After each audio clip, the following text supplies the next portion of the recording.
बहुत वैभव देखकर, बहुत धन देखकर, बहुत संपदा देखकर बेटी का विवाह नहीं करना। शिव महापुराण की कथा कहती है बेटी का विवाह ऐसी जगह करना जहां तुम्हारी बेटी का सम्मान हो, आदर हो, सत्कार हो और तुम्हारी बेटी भले तो रोटी खाए पर घर में उसकी इज्जत हो और वो सुखी रह सके। बेटी की इज्जत हो, सम्मान हो, आदर हो, सत्कार हो, ऐसी जगह बेटी का विवाह ना करा जाए जहां बेटी दुखी रहे। धन देख लिया, बहुत सारा पंप देख लिया, बहुत सारा बंगला देख लिया, बहुत सारी गाड़ी देख ली, बहुत सारा वैभव देख लिया और मालूम पड़े बेटी के जीवन में दुख भारी पड़ जाए, क्या मतलब? प्रयास करो बेटी संस्कारवान को दी जाए, बेटी को संस्कारवान को प्रदान किया जाए, ये प्रयास किया जाए। कोई ऐसा नशा करने वाला, जुआ खेलने वाला, कोई व्यसन में डूबने वाला ना हो जिसके साथ में बेटी का विवाह हो जाए और बेटी को जिंदगी भर रोना पड़े।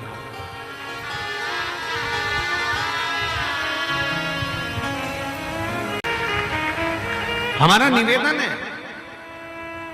अगर आपकी बेटी के लिए कोई अच्छा, ये ना देखा जाए कि धोती पहन रहा है तो कुर्ता पहन रहा है तो गमछा पहन रहा है, ना ना ना, सबसे देखिए कि हमारी बेटी को हम जिसके साथ ब्याह रहे हैं वो कम से कम नशे में तो नहीं डूबा है, हम जिस बेटी को ब्याह रहे हैं कम से कम वो मांसाहार में तो नहीं डूबा है, हम अपनी बेटी को ब्याह रहे हैं तो कम से कम वो जुए वाले जगह पर तो नहीं जा रहा है, हम अपनी बेटी को ब्याह रहे हैं कम से कम वो गलत संगत में तो नहीं पड़ा है। तुम्हें तो गर्व होना चाहिए कि हम हमारी बेटी को ब्याह रहे हैं तो कम से कम एक ब्राह्मण के साथ में जो धोती पहनता हो, शिखा रखता हो, जो कर्मकांड से जुड़ा हुआ हो, भगवत भजन से जुड़ा हुआ हो, इसके साथ बेटी ब्याह।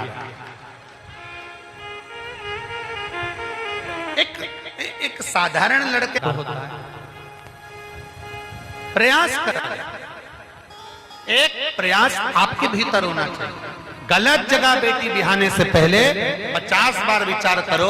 हमने पहले भी कथाओं में कहा कि 3 देने से पहले सोचना। पहले नंबर पर गौ माता को देने से पहले विचार करो कि आप गाय किसको दे रहे हो।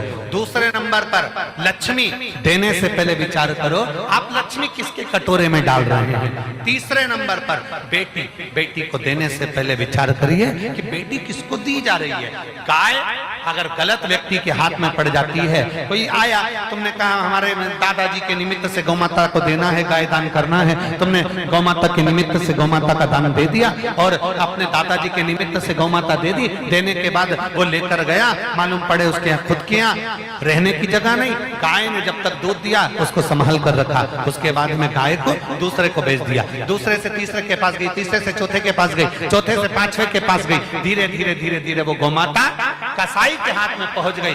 गाय जब कसाई के हाथ में जाकर कटी तो गौ माता ने बद्दुआ दी। किसको? जिसने दान करा था उसको, जिसने दान किया उसको बद्दुआ। लक्ष्मी पैसा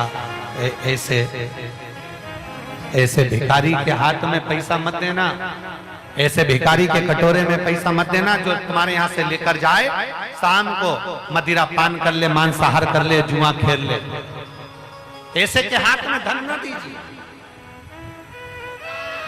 गाय गलत के हाथ में चली जाती है तो गौ माता रोते रोते बद्दुआ देती है। लक्ष्मी गलत के हाथ में चली जाती है तो रोते रोते बद्दुआ देती है। और बेटी जिसकी शादी हम कर रहे हैं, किसी गलत के हाथ में अगर कन्यादान हो जाता है तो वो बेटी रोती है तो बाप को भी रोना पड़ता है। इसलिए 3 सोच समझ कर देने का प्रयास।